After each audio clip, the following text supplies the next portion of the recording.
Father D'Souza, General D'Souza, ladies and gentlemen, I'm here under false pretenses. I must be the only one here who has never been into a college. General D'Souza has told you all about me. I'm most appreciative of his kind words. My only regret is that my wife wasn't here to hear them. She would have treated me with greater respect. And when I say I'm uneducated, I really mean it. I must be the only member of my family who isn't a graduate. I managed to do my inter-science. I got a 3rd division, mushkil se. Anyway, it's nice being in this hall with all the academics and all the educated people. And I take this opportunity of inaugurating your Silver Jubilee series on leadership. I don't know what one does for inauguration, but may I say that I have inaugurated the thing.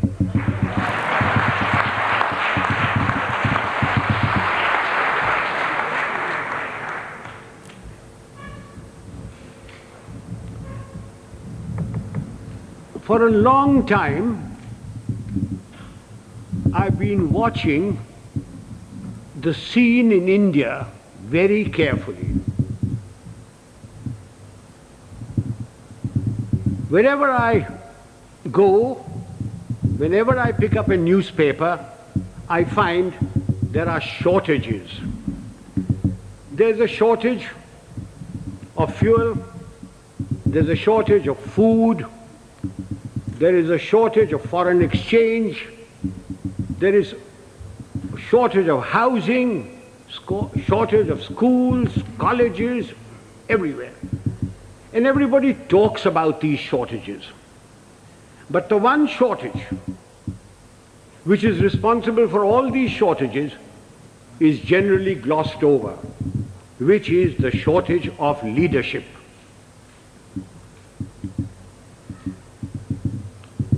Father, don't misunderstand me, and gentlemen of the press, please don't misquote me, which you are always capable of doing and which you continue doing.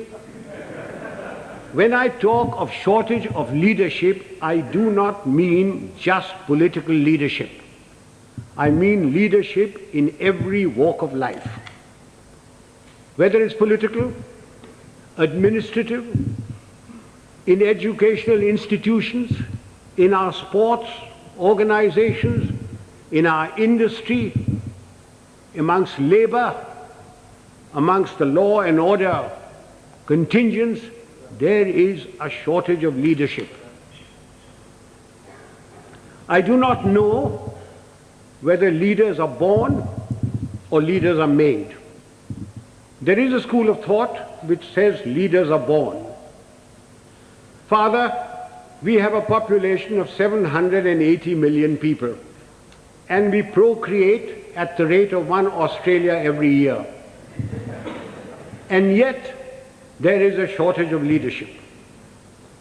So if those of you who think that leaders are born and who contribute to that theory, may I suggest you throw away all Planned Parenthood and really let yourselves go. If leaders are not born, can leaders be made? It is my view that give me a man with reasonable common sense and decency, you can make a leader out of him. What are the attributes of leadership? There are many attributes. The cardinal attribute for leadership is professional knowledge and professional competence. Now you will agree with me that you cannot be born with professional knowledge. Even if you are the child of a minister, the son of a member of parliament or the progeny of a field marshal. Professional knowledge has to be acquired the hard way. It is a constant study. Professors, engineers, architects, lawyers, solicitors, doctors, they all study their professions continuously. They all contribute to magazines, to newsprints, to all sorts of things. But we in India, as soon as we reach positions of power, whether it's ministerial, secretarial, armed forces, or anywhere else, we think we are the repository of all knowledge. Professional knowledge has to be acquired the hard way. And without professional knowledge, you can never have professional competence. And if you haven't got professional competence, you cannot be a leader. I wonder, those civilian gentlemen who have been charged with the security of this country, whether they have ever read a book on the military profession. I wonder if they know the difference between a gun or a howitzer. I remember a minister one day coming to me. I'd left being the army chief then, and said, and I will talk to you in his own language, "Zara batao, ye howitzer kya cheez hoti hai?" And I said, "What are you talking about, howitzer?" Then I discovered that he meant a howitzer. And I said, "Well, why are you asking me? Why don't you ask the army chief and others?" He said, "Kaise पूछे उनसे? मैं minister हूँ, तेरे से तो पूछ लेता हूँ, तू जानता है कि मैं बेवकूफ हूँ." I wonder if they can distinguish a mortar from a mortar, or a gorilla from a gorilla, although a great many resemble the latter. Ladies and gentlemen, professional knowledge is a sine qua non of leadership. You have to have professional competence if you are expected to lead anything. It doesn't matter whether you are in the army, whether you are in the teaching profession, whether you are in industry. Unless you have professional competence and professional knowledge, you cannot be a leader. And it has to be acquired the hard way. You've got to study all your life. What takes me to the next attribute? The ability to make up your mind and take a decision. And having taken that decision, accepting full responsibility for it. Those of us who have suffered at the hands of superiors who cannot take a decision know what it's like.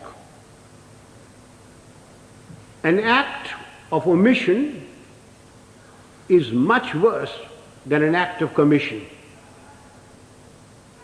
An act of commission can be put right, even if the decision is wrong, by colleagues, by subordinates, by somebody. But an act of omission cannot be put right. Why does a person not take a decision? Because he lacks confidence. Why does he lack confidence? Because he lacks professional knowledge and competence. Eustace will tell you that when I was the army chief, I'd go around, ask my generals, "What are you doing about this?" And he said, "Sir, I've been thinking, I've been considering." And then I produced for myself a Manekshawism. And Father, will you forgive my language? I used to say, if you must be a bloody fool, be one quickly. Take a decision. and then accept full responsibility for it. Do you know how much money is lost in the country because somebody won't take a decision? Costs escalate, papers lie in somebody's place for days, for months, for years. And when they finally take a decision, the cost of a project, the cost of something has gone up tenfold. Who suffers? We, the people of India, suffer. So that's the second requisite for leadership. The ability to make up one's mind, take a decision, and then stand by it. Don't pass the buck on to your subordinate. It's your decision. What comes next? Absolute justice and impartiality. Those of us who have dealt with masses of men, and I've dealt with over 1 million men in my time, know the value of this. Absolute justice and impartiality. No man likes being punished, and yet men will accept punishment if they know that everybody who commits that sort of a crime gets the same sort of punishment. They will take it stoically. They may not like it, they may not like you, but they will respect you. No man likes being superseded, and yet people will accept supersession if they know that it's been done fairly and they've been superseded by somebody who is better than them. But not because he happens to be a minister's son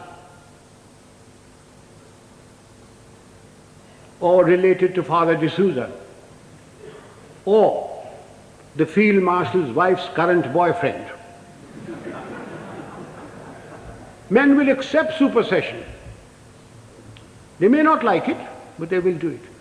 Now, ladies and gentlemen, this is very, very important in our country. We have tremendous pressures. We have large families. We have fathers, mothers, uncles, aunts, nephews, nieces, their fathers, mothers, etc. We have pressures from them. We have pressures from members of parliament. We have pressures from all sorts of people. And we lack the courage to withstand that pressure. This is very important for us in India. And that takes me to the next attribute: moral and physical courage. I do not know which is more important, moral courage or physical courage. Were I talking to a lot of soldiers, I would lay emphasis on physical courage. But since I'm only talking to a handful of soldiers, and mostly civilians, I will lay emphasis on moral courage. What is moral courage? Moral courage is the ability to distinguish right from wrong. And having distinguished that, you must have the courage to stand up and say your piece, irrespective of what your superior thinks, irrespective of your colleagues, irrespective of your subordinates. You must have the courage to say so. A yes man is a horrible man. He must be shunned. He is a disgrace. He may rise very high. He may become a minister. He may become a field marshal, but he will never, never become a leader. He will be used by his superiors. He will be disliked by his colleagues, and his subordinates have no respect for them. Moral courage is essential. Now, since you wanted to know some examples of moral courage from my past. I will give you a little story. In 1970, when General Yahya Khan put all the pressure on East Pakistan as it was then, and refugees started coming to India, there was a cabinet meeting. I remember the date very well, 28th of April. I was summoned. I had a very strong Prime Minister and Mrs. Gandhi, who ranted and raved at me, said, "What are you doing about it? I've got so many refugees. The Chief Minister of Bengal has just sent me a telegram. The Chief Minister of Tripura has done this. The Chief Minister of Assam is writing that there are more Bengalis there than their own population. What are you doing about it?" And I said, "Nothing. It's got nothing to do with me." And she said, "I want you to go in and take action." And I said, "Do you know what that means, Prime Minister?" And she said, "No." I said, "It means war." And she said, "I don't mind if there's war." So I said, "May I please quote from the Bible, the first book, the first chapter, the first verse? God said, 'Let there be light,' and there was light. And you say, 'Let there be war,' there will be war. Are you ready?" I'm not ready. I'm not prepared. It is not the right time to go in. The monsoon will break very shortly, and the whole of East Pakistan will be a swamp.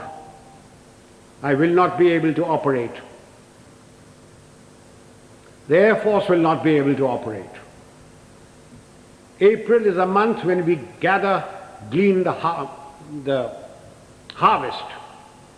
And the Agriculture Minister was Mr. Fakhruddin Ali Ahmed. And I said, "I will require every railway wagon, I will require every train, I will require all the road space to move my troops.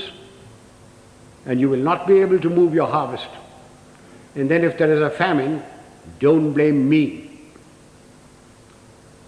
And I said, the passes in the Himalayas start opening now, the snow melts. And then if the Chinese give us an ultimatum, I will have to fight on two fronts.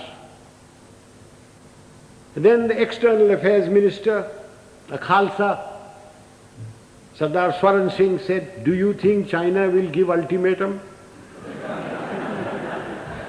And I said, "You are the foreign minister, you tell me." And then my own minister, Jagjeevan Ram, who couldn't call me Sam, who used to call me Sham.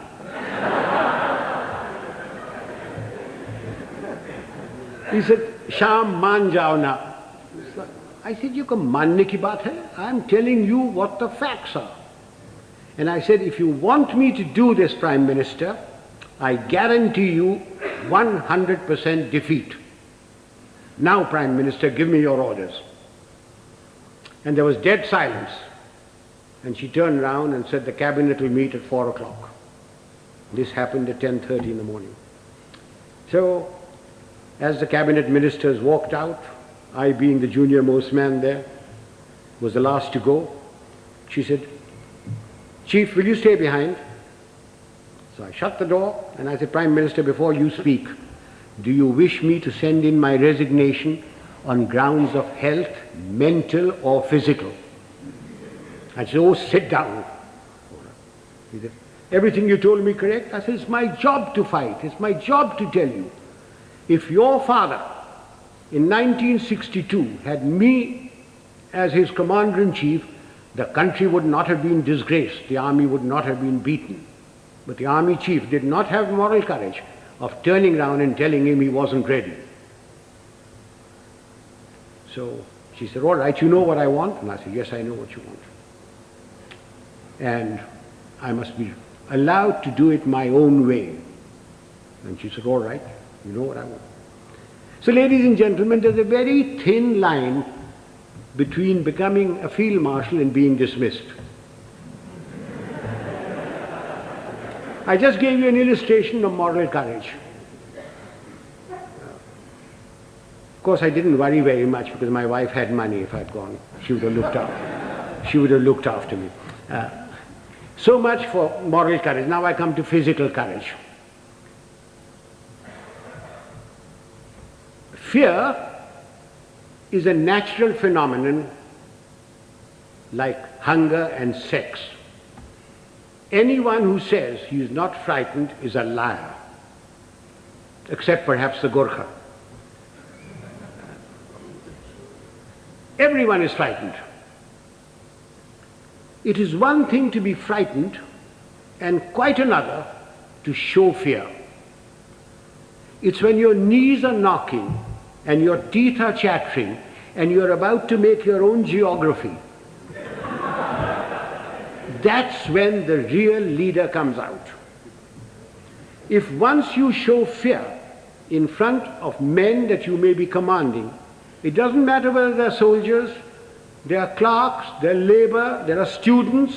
Once you show fear, you should quit. Now again, General D'Souza said, I must give some examples from my own life. This was in Burma in 1942. I was commanding a Sikh company, big tough chaps, very fond of them. I had a man called Sohan Singh, big man, stood about 6'4". He had been promoted many times to Lance Naik, to Naik, and every time, because he was a Badmash, he was broken. We'd had lots of casualties and we had to make promotions. So we had a promotion conference with the commanding officer, and Sohan Singh's name came up and I said, no use making him, he'll be broken tomorrow. So he was passed over. The conference finished, names were published. I came back to my Basha where my company was in the jungle, and I found my senior Subedar Balwant Singh terribly worried. And he said, Saab, Sohan Singh ko kaid kar diya. I said, क्यों क्या हुआ? उसने बोला कि आज आपको साहब गोली मारेगा. So I said, oh, अच्छा, पेशी होगा. So a stool was put in, a table was put there, and Sohan Singh was marched up in front of me. Sohan Singh was at that time a light machine gunner, and light machine gunners carried pistols, and his pistol was taken away from him. So he was marched up in front of me. The usual charge was read out. And I said, Sohan Singh, क्या बात है? साहब गलती हो गया. So I said, तुमने बोला कि तू हमको गोली मारेगा. So I picked up the pistol, loaded it, walked up to him, handed the pistol to him. I said, तेरा दिल है मारने का, मारो. And he said, नहीं साहब गलती हो गया. So I gave him a tight slap. I said, case dismissed, जाओ भागो. I went off to the mess, had my dinner, came back, and everybody in the company was very worried. And the Subedar Saab, Balwant Singh said, नहीं साहब आज रात आपको गोली मारेगा. So I shouted out, Sohan Singh किधर है? Sohan Singh came along. I said, Sohan Singh, आज रात मेरा बाशा पर तुम सेंट्री होगा, और कल सुबह 5 बजे 1 मग्गा चाह और 1 मग्गा गर्म पानी दाढ़ी बनाने के लिए. कोई शक? बेशक, भागो. And I went in there. I was woken up in the morning by Sohan Singh with a mug of tea and a mug of hot water, and he followed me like a lamb throughout the conflict. Now, ladies and gentlemen, if you think I wasn't frightened, you are mistaken. I was terrified. But if I hadn't done that, and put Sohan Singh in the clink or something like that, everybody would have said, Dekha, hamara saab darta hai. Just an example of this. How often during riots and all that, some young sergeant with nothing but a little stick in his hand has walked in and quelled everything by showing courage. So physical courage is essential to leadership. You needn't be foolhardy like I was. I was very young. I don't know whether I'd do it today. But physical courage is essential. That takes me to the other attribute, loyalty. Now, does loyalty require very much explanation? We all expect loyalty from our subordinates. Do we give loyalty to them? Loyalty is a two-way thing. We expect loyalty, we have to give loyalty. Do we give loyalty to our colleagues? So remember that for leadership, you expect loyalty, you've got to give loyalty. Time is running short. There are other attributes. Remember, leadership is nothing else but management of men and resources. Management of men. Men have problems. Men in numbers can be very nasty. And a leader must be able to deal with them very firmly. When people misbehave, like they are misbehaving in Bombay these days, it's no use saying Jai Hind to them. You've got to deal with them very, very firmly. But you must never forget that men have problems. They have human problems. They have problems of debt, of family problems. They get easily despondent. And therefore, the leader must have a human touch. He must have a sense of humor to get them out of their despondency. He must have the gift of the gab. Unfortunately, our leaders have the gift of the gab, but they have no sense of humor. Further, men and women, generally speaking, like their leader to be a bit of a man, a bit of a lad. Take examples from history. Julius Caesar. Julius Caesar, you will agree, he was a great leader. When he came to Rome, the senators used to lock up their wives. Take Napoleon. He had his Josephine and Marie Antoinette and Georgette and Paulette and any number of things. And you will agree he was a great leader. Take the Duke of Wellington. The night before the Battle of Waterloo, in his chambers there were more women of luscious proportions than staff officers. And he was a great leader. Do you know, sir, a thought has just struck me. All these three people that I've talked about had one thing in common. They all had long noses.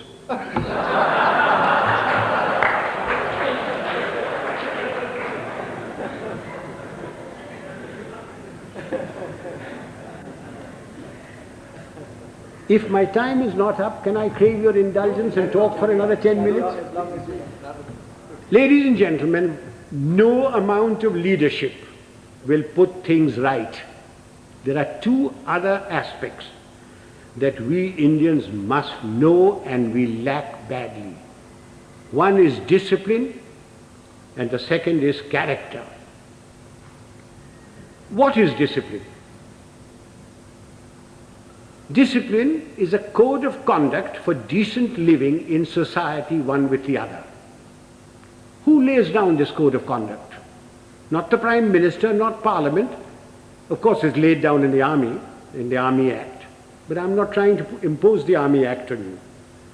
This code of conduct has come to us from father to son, from mother to daughter, from times immemorial. It's in the Bible, it's in the Gita, it's in the words of Nanak, in the sayings of Muhammad and Buddha. It's all come down. It's been refined as cultures have changed. Again, let me illustrate this by example.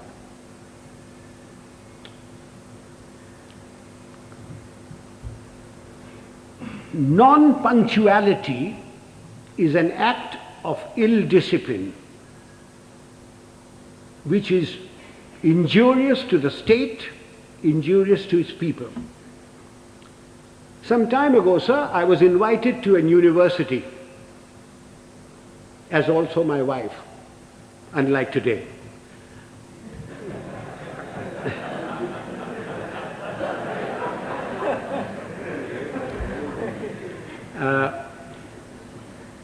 I was called there at a convocation at 5 o'clock in the evening. And having been in the army for 50 years, telling the driver, go slow, go fast, arrived there at 5 o'clock in the evening. I was received by the Vice Chancellor and his lady, the Union Secretary, escorted to the dais. My wife too was asked to sit on the dais, and she politely refused, saying that she'd much rather sit down, as this is the only opportunity she has to look up to me. And as usual, I was garlanded. The Vice Chancellor sang my praises and asked me to talk to these people. There were about 5,000 boys and girls there, plus deans, plus professors, plus lecturers, everybody. And as I got up to get to the desk, to the lectern, the Vice Chancellor says to me, sotto voce, Field Marshal, a fortnight ago we had invited a VIP to the same function. He was allowed to stand at the lectern for exactly 15 seconds. I wish you good luck. I said to myself, had the Vice Chancellor said this in his letter of invitation, I wonder whether I would have come. Anyway, I got up to the lectern and I addressed the gathering for the amount of time that I was allowed. I was heard in pin-drop silence, and at the end of it, I got a thunderous applause. The Vice Chancellor and his lady, the deans, professors, lecturers, the student body, and even my wife stood up and gave me a standing ovation. I was most relieved. Although my wife told me afterwards that I looked pale. After the usual vote of thanks, etc., we went out into the gardens where refreshments were given. And I, having an eye for a pretty girl, walked up to a pert little thing, wearing lovely jeans, tight-fitting, and I started a conversation which ran as follows. I said, my dear, why were you so kind to me today, all of you? I not having the looks of Rajesh Khanna or Amitabh Bachchan, or a speaker like M.G. Ramachandran, when only the other day you were so rude to a VIP. And she said, I quote, "Oh, Field Marshal, that dreadful man. We had invited him at 5 o'clock. He turned up at 6. He brought with him a bevy of security people who pushed us aside and took their places where we should be sitting. He brought with him 2 of his brats, grandchildren probably. He was too old to have those kids that size. But you never know.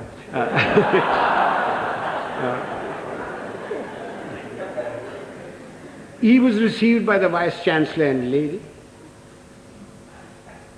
He was the Union President garlanded him, and he demanded garlands for his 2 brats. The Union President, being very flexible, diverted the garlands for the Vice Chancellor and his lady to these brats. And then the Vice-Chancellor sang his praises, saying how fortunate we were that he had come here, that he has done so much for the country. And all the while, this man sat there. He had come unwashed, unshaven, wearing a dhoti, exposing 4/5 of his legs, scratching away. And the Vice-Chancellor said that the worthy had been to jail. When he said that, the girl said, I almost shouted he should be there now. Then the Vice-Chancellor asked him to go to the lectern and to talk to us. So he picked up the lemonade or limca or whatever was there, which belonged to his female offspring, and took a sip, which started a howl. When that subsided, the worthy came to the lectern and said, friends and well-wishers, I have not had time to prepare my speech, but my secretary has written something for me, and he produced a whole heap of paper. He said, without any premeditation, without any thought, we made his stay very short. I unquote. Sir, I thank my lucky stars that 50 years in the army had made me come on time, that I'd been brought up to shave in the morning and shave in the evening if there was a function, that I had a lounge suit on, and although I have very nice legs, I didn't expose them, that I didn't suffer from itch or eczema to indulge in the scratching of the unmentionable.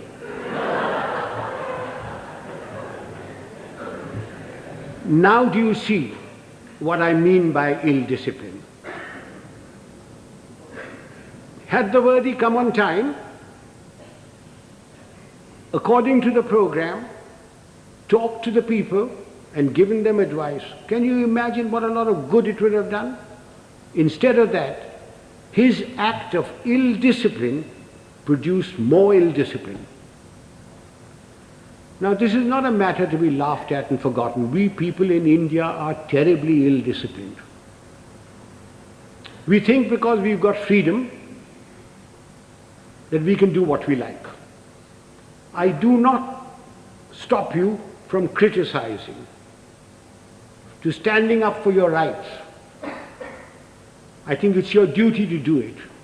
But what I abhor are the acts that we've gone into because we've got freedom.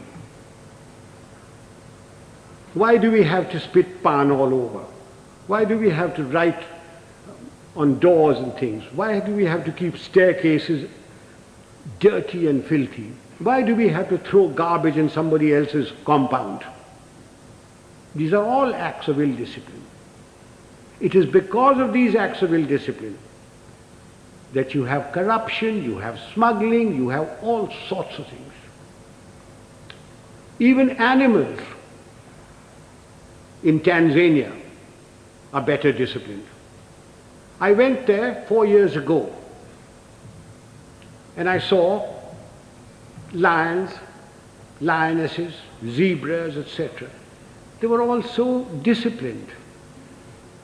If the lion wanted to do his stuff, he went behind cover.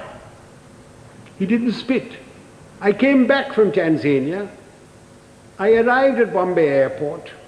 I cleared my baggage, and as I was walking out, there was a big, fat slob of a man who squirted damn pan on my trousers. And when I gave him a tight kick, he was most indignant. He didn't think he'd done any wrong. Why?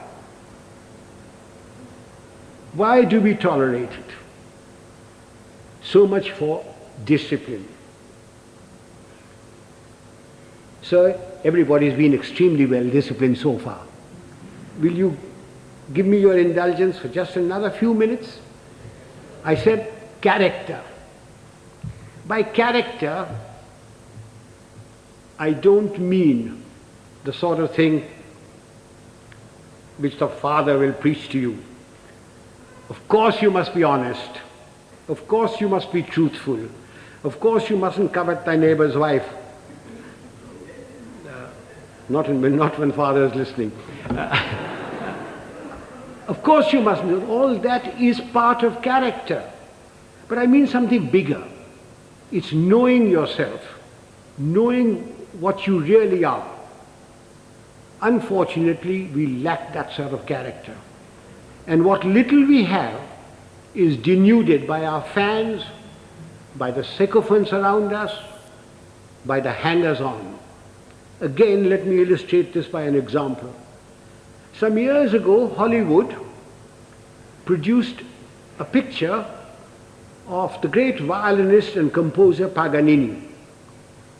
And they got a very handsome actor, tall, good actor, who had some knowledge of the violin, to take the part of Paganini.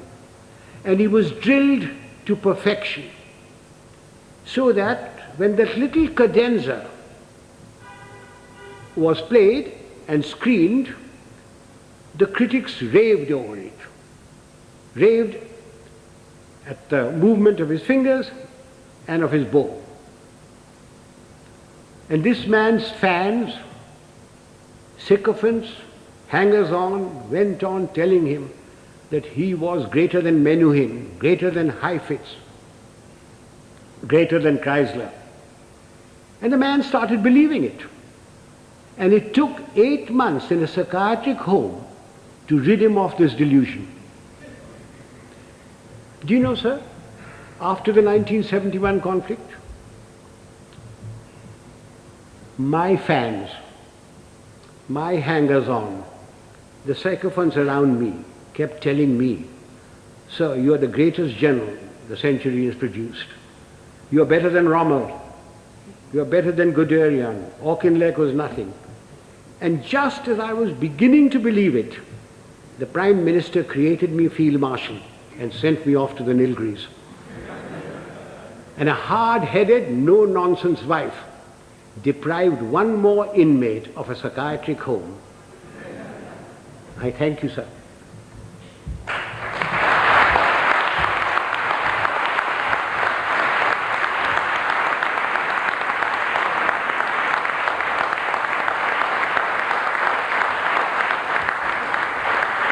Gentlemen, I'm at your mercy.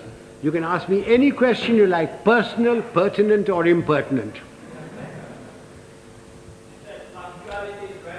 I'm getting deaf, so you'll have to come nearer me.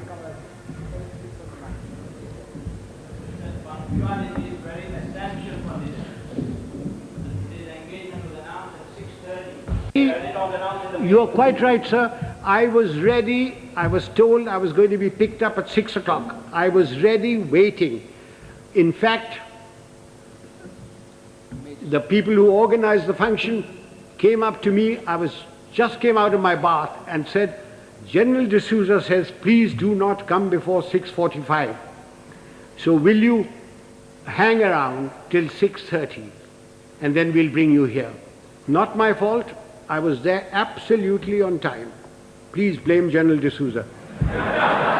And he had a reason that everybody works till 6 o'clock. Traffic is also there, and therefore he decided it was going to be 6:45. I would like to add that We got to go into East Pakistan. None. Militarily. You cannot go into anybody's country. But we had 9 million refugees. We, in our own country, are starving.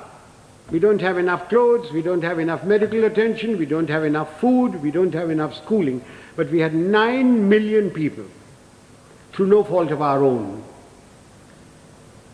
We, the Prime Minister of India, went around the whole world telling everybody that I have nothing against Pakistan. In fact, I want Pakistan to be strong. What crime have we committed that we should have 9 million people of somebody else's country in my country?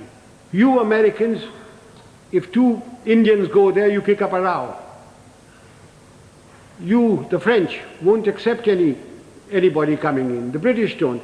Why are you asking me to keep 9 million men? Yahya Khan is your friend, not mine. Please persuade him to take these people back or create conditions so that they go back. If you don't, then I shall have no recourse but to ask, I was a general then, General Manekshaw to create those conditions. Now, we had no intention, no desire to go there. All we wanted was these people to go back. And they would never go back so long as the Pakistan army was doing what it was in East Pakistan. I certainly spoke about it. I understood the problem as a soldier and also as an Indian. Now, you asked me about Sri Lanka. The number of refugees that have come in, very small. In fact, they don't want to go back. They're being pushed back. If 2 million camels had come in, perhaps you would have had to take some action. Have I answered that question? Would the young lady stand up? Let me look at her. Don't be shy. Oh, thank you, dear. What steps are taken from the moment this is leadership has been our profession for thousands of years. For thousands of years. The army has provided the leadership. From the moment the man joins, he comes into an environment of discipline and somebody who is his leader there, and he learns. We don't have courses for leadership. It is by example. If the general officer commanding in chief comes unshaven, you don't expect the others to be shaven, to shave. But because he is shaven, properly washed, properly clothed, everybody else is. If the general officer or the colonel takes bribes, then you don't expect his people not to take bribes. But he doesn't take bribes. Now you ask me, why doesn't he take bribes? Everybody else in India does. And the answer is very simple. It's environment and also fear. If I gave an order and one man disobeyed it, he could be tried by court-martial and given 2 years imprisonment. If 2 men disobeyed my orders, it is considered as mutiny. He is tried by general court-martial, and given 14 years imprisonment. But in civil life, who cares? The policeman takes a bribe. The inspector takes a bribe. Somebody disobeys orders, what happens? You suspend him. He gets a writ petition by paying 25 rupees to any wakil. His case drags on. Eventually he is reinstated, probably gets promotion. But in the case of the army, there's an environment from the moment he joins, plus fear. There is great fear.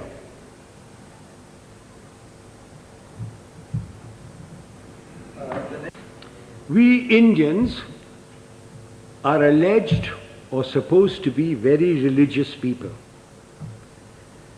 If you read your own religious book, whether it be the Bible or the Gita or the Granth Sahib or the Quran, you automatically have discipline, self-discipline. From your childhood, if your parents are doing their duty, you get discipline into you. If you have any pride in yourself, you have discipline in you. So, talking of self-discipline, there it is. The Roman Catholic Church has done a great deal, for bringing discipline into the world. It has erred at times, but it has done a great deal for bringing self-discipline. One of the things is the confession. That has brought a great deal of self-discipline in people. You can confess to yourself. When you go to bed at night, when you say your prayers, confess to yourself what wrong you have done. Otherwise, I can't give you any answer for self-discipline. Yes, sir. As Yes.